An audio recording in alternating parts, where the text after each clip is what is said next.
आपको डर लग रहा है प्रतिस्थापन विधि के द्वारा रैखिक समीकरण को हल करने के लिए, तो मैं ब्रजेश कुमार, आप देख रहे हैं ब्रजेश साइंस अड्डा यूट्यूब चैनल, और आज मैं लेकर आया हूँ आप सभी के लिए प्रतिस्थापन विधि की बहुत आसान ट्रिक, बहुत आसान सा तरीका।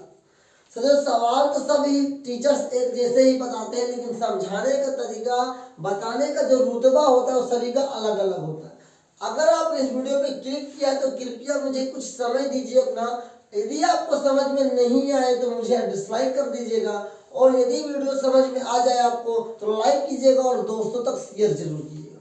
यदि आपको कोई भी डाउट या कोई भी प्रश्न आपकी बुक से नहीं लग रहा है तो आप मुझे कमेंट के जरिए पूछ सकते हैं। मैं आपकी लगातार मदद करते आ रहा हूँ और लगातार मदद करता ही रहूंगा। यही मेरे जीवन का संकल्प है।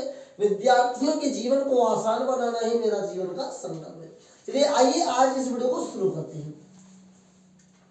देखिए प्रतिस्थापन विधि को पहले समझते हैं होता क्या है। देखिए प्रतिस्थापन विधि में देखिए रैखिक समीकरण मतलब उस पर कोई भी पावर नहीं होगा, और रैखिक जो समीकरण हम लोग पढ़ रहे हैं दो चर वाले रैखिक समीकरण पढ़ रहे हैं, दो चर वाले रैखिक समीकरण पढ़ रहे हैं, या दो चरों में रैखिक समीकरण हम लोग पढ़ रहे हैं साथियों। अब दो चर वाले जब रैखिक समीकरण आपके समझ है, आपके सामने है, तो उसमें से आपको करना है कि उस समीकरण को केवल एक रैखिक में कर लेना है। मतलब रैखिक समीकरण तो लेकिन एक चर के बराबर कर लो। जो आपका समीकरण है एक चर के बराबर कर लो। किसी एक समीकरण को मान लेते हैं कि आपका सवाल नंबर 1 में देखेंगे आया हो, लेकिन अगर आपने समय दिया तो सवाल दो सवाल के द्वारा आपका प्रतिस्थापन विधि पूरा का पूरा क्लियर ही कर दूंगा। चलिए आगे बढ़ते हैं। देखिए मैंने समीकरण 1 को पहले उठा लिया। जब मैंने समीकरण 1 को पहले उठाया तो मैंने क्या देखा कि 7x माइनस 15y में कितना बराबर है 2 है। अब चाहे हम x को देखिए, अगर हम x को उधर लेकर जाते तो मेरे पास यहाँ माइनस बच जाएगा। जब भैया माइनस बच जाता तो बड़ा झमेला हो जाता है, तो हम क्या करते हैं इस माइनस वाले को उठा के यहाँ लेकर आते हैं, इसको प्लस बनाते हैं भैया। तो 7x बराबर क्या हो जाएगा 2 प्लस 15y हो जाएगा। अब चूंकि 7x का मान तो हम कहीं रख नहीं सकते, हमें चाहिए केवल x। तो हमने क्या पढ़ के रखा है कि अगर बराबर इक्वल के इस साइड में साथियों कोई चीज गुणे में है तो इधर आएगा तो क्या हो जाएगा साथियों नीचे डिवाइड में हो जाएगा। तो x बराबर क्या हो जाएगा 2 प्लस 15y अपान 7। ये आपका यहाँ से x की वैल्यू निकल के आएगी। हम इस x की वैल्यू को कहाँ करेंगे समीकरण 2 में क्या करेंगे पुट कर देंगे साथियों। हमने क्या किया जिस x वैल्यू को उठा के समीकरण 2 में पुट कर दिया। तो यहाँ पे कुछ प्रिकॉशन हम लिख देंगे समीकरण 2 में रखने पर, समीकरण 2 में रखने पर। चलिए समीकरण 2 में रखते हैं तो क्या मिलता है x के स्थान में पूरे वैल्यू को पुट करेंगे, मतलब कि साथियों 2 प्लस 15y अपान 7 प्लस क्या होगा 2y इक्वल टू 3 हो जाएगा। अभी भी समझ में ये मत रही है कि हम इसको ऐसे ही जोड़ देंगे, क्योंकि हमने अपने साधारण क्लासेस में भी पढ़ के रखा है कि भिन्न का जोड़ तभी होता है जब उसके हर बराबर होते मेरे साथियों। तो हर बराबर करने के लिए मैंने यहाँ कर दिया a, और सबसे आसान तरीका होता है हर बराबर करने का कि हम करते हैं तिर्यक गुणा साथियों। तो आइए यहाँ पर हम आपको बताते हैं इसको कैसे लगाना है। देखो 7 को इससे गुणा करेंगे, 1 को इससे गुणा करेंगे तो 2 1 कम 2 हो जाएगा साथियों, और 15 1 कम 15 हो जाएगा, मतलब 15y हो जाएगा, प्लस 7 दूनी 14 हो जाएगा, 14y हो जाएगा, अपान में 7 1 कम 7 हो जाएगा, बराबर में 3। इसके नीचे भी 1 मानेंगे क्योंकि यहाँ पर भी तो हमें हर बराबर करना है साथियों, तभी तो ये बराबर होंगे। तो आइए इसको भी देख लेते हैं एक बार। यहाँ पे क्या देखने को मिलेगा 2 प्लस 15 में 14 जोड़ेंगे तो 29 हो जाएगा, 29y मेरे भाई बराबर लगा है, और 7 तरीके 21 हो जाएगा, और 1 से गुणा करेंगे तो वही आएगा, उससे मतलब कुछ करने की जरूरत नहीं है। आइए आगे देखते हैं। अगर इस प्लस वाले महाशों को उठा के यहाँ लेकर आएंगे तो क्या माइनस में हो जाएगा भैया, आप तुरंत कहोगे हाँ ये भैया माइनस में हो जाएगा। तो ये क्या हो जाएगा अपना, ये हो जाएगा 29y बराबर 21 माइनस 2, तो 29y बराबर यहाँ पर 19 बचेगा, और सॉरी यहाँ y लिखना भूल गया मैं, और y बराबर आपका हो जाएगा 19/29।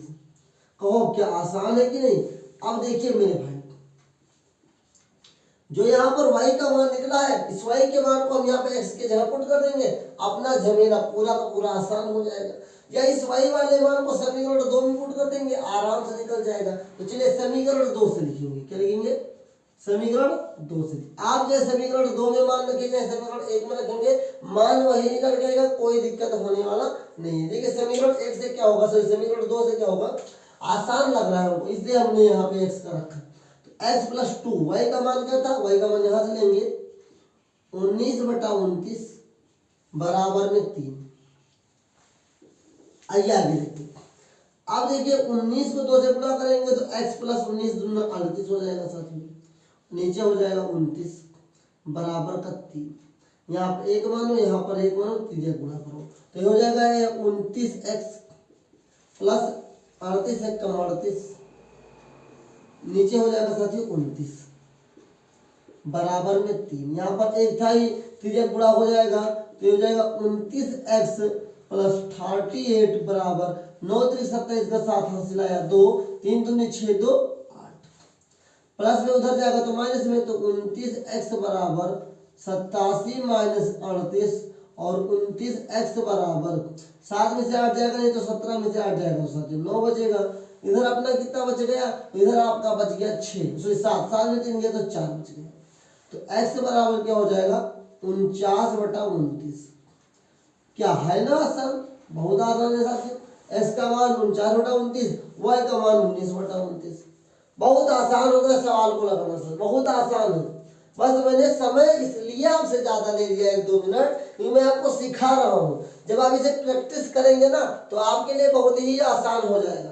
तो इसलिए मेरे प्यारे छात्र छात्राओं, मेरे सेल्स देतियों, आप सभी लोग प्रैक्टिस जरूर कीजिए। आपके पास जो बुक है उसकी प्रैक्टिस जरूर कीजिए। आइए इसी के क्रम में हम लोग एक सवाल और लगाते हैं, जिससे अपना एक पूरा का पूरा न्यू मजबूत हो जाएगा, सवाल अच्छे से लगा पाएंगे। आइए साथियों देखते हैं प्रश्न संख्या 2 को। बहुत ही आसान है, कोई कठिन नहीं है। बस आपको क्या करना है, संकल्प बांध के रखने को मुझे सीख लेना है। अगर आप अपने संकल्प को दृढ़ कर लेते हैं कि मुझे सीखना है, तो फिर आपको कोई हरा नहीं सकता, फिर आप सीख जाएंगे। लेकिन अगर आप निराश हो जाते हैं तो बहुत ही, चलिए आगे बढ़ते हैं। देखिए हमने इसको माना समीकरण 1, इसको माना समीकरण 2।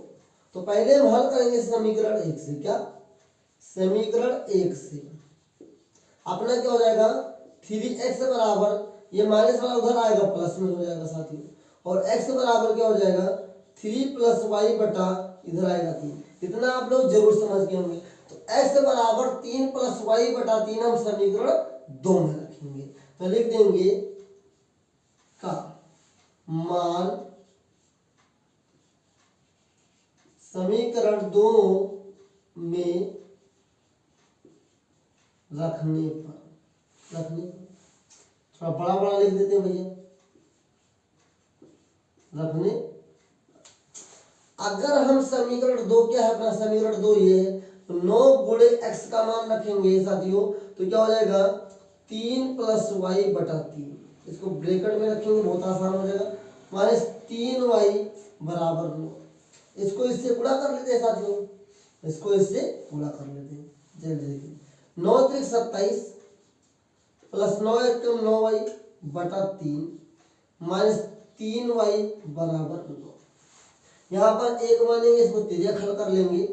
आइए यहाँ पर आगे देखें साथियों, तो 3 3 का 9 हो जाएगा। तो यहाँ पर देखेंगे कि 27 प्लस 9y माइनस, आगे देखते हैं साथियों। अब हम क्या पाएंगे कि 3 3 का 9, मतलब यहाँ पे 9 हुआ ही हो जाएगा, अपान में 3 बराबर में 9, नीचे हो जाएगा 1। तो आइए आगे देखते हैं, 27 प्लस माइनस 1 कट जाएगा, 9 3 27 बराबर 27। अब यहाँ से मामला फंस गया मेरे भाई।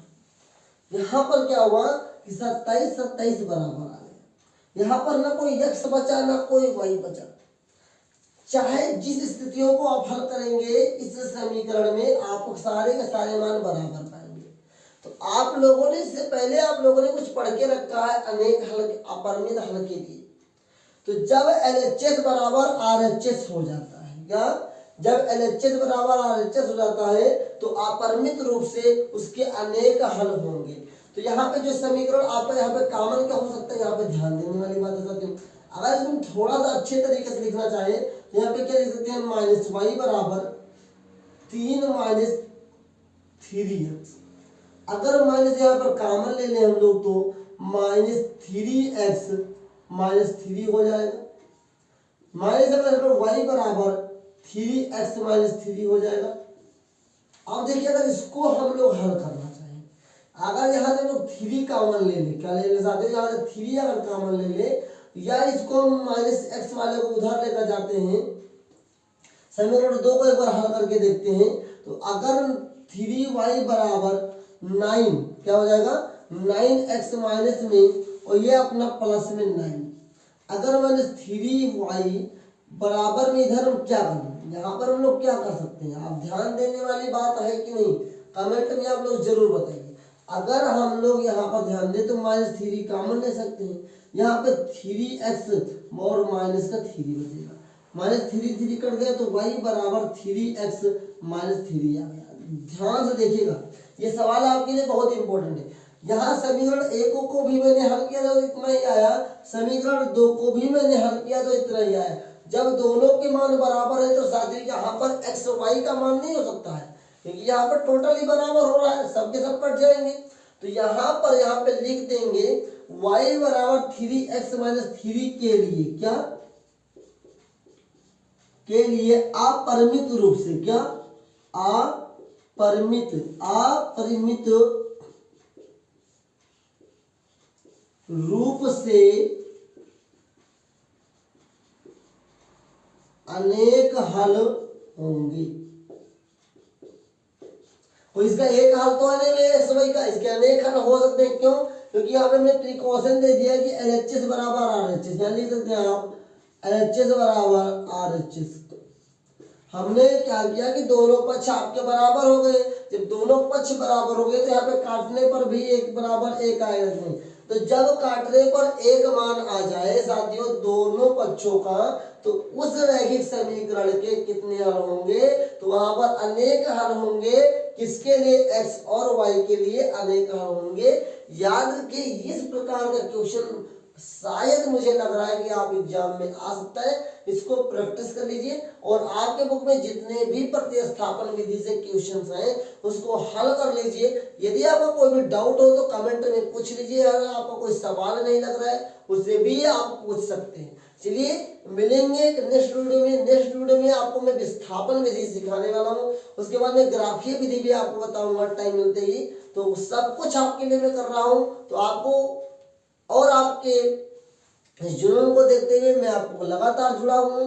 तो अगर आपको मेरी मेहनत पसंद आ रही हो, ये वीडियो अच्छी लग रही तो अपने दोस्तों को शेयर कीजिए, वीडियो को लाइक कीजिए, चैनल को सब्सक्राइब कर हमारे मोटिवेशन को जरूर बढ़ाइए। चलिए मिलेंगे नेक्स्ट क्लास में, तब तक के लिए जय हिंद साथियों।